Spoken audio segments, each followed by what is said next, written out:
So, first of all, at the time of my notes, there were 6 million people with borderline personality disorder in North America alone. I'm not sure what the statistics are on that. If you know, feel free to post them because it'd be interesting to know that. Anyways, there's many criteria. I think there's about 6 of them that I'm going to talk about today regarding borderline personality disorder. What does it look like? What is it like to be with somebody like this? Well, borderline personality disorder, there's different theories on how it develops. Some people say extreme abuse in childhood. Other people say very traumatic experiences at some point in one's life.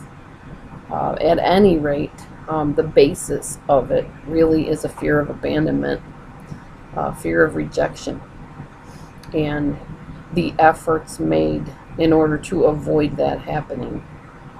So the first thing we're going to talk about a little bit is the fear of abandonment. Now, a lot of people are afraid to be alone. It's deeper than that. It's this intense, if you are not in my presence 24/7, I no longer exist type of thing. A lot of times, borderline people become very angry if you say you're going to leave, even to go in the other room. They will freak out.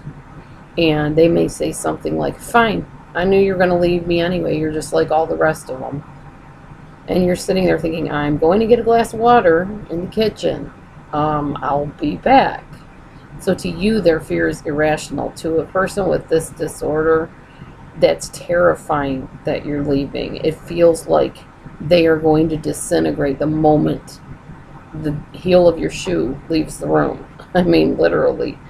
A lot of times they'll say, well, if you're going to go take that job, I may as well just give up. I'm going to go to work, so I'm not home either.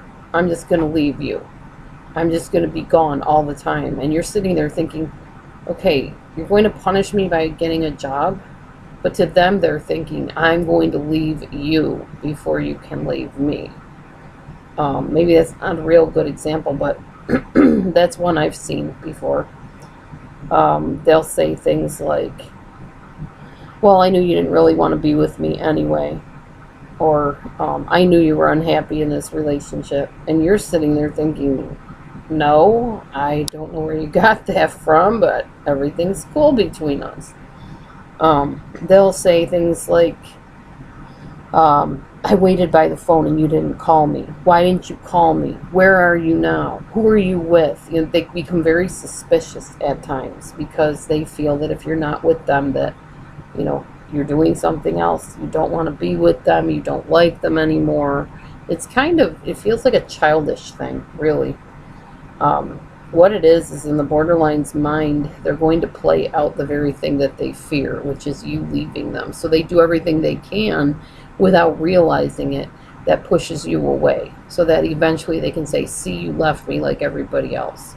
But really the inner feeling that they have is they're terrified of you leaving. They're terrified of that alone, this deep alone feeling that it produces when you're not there.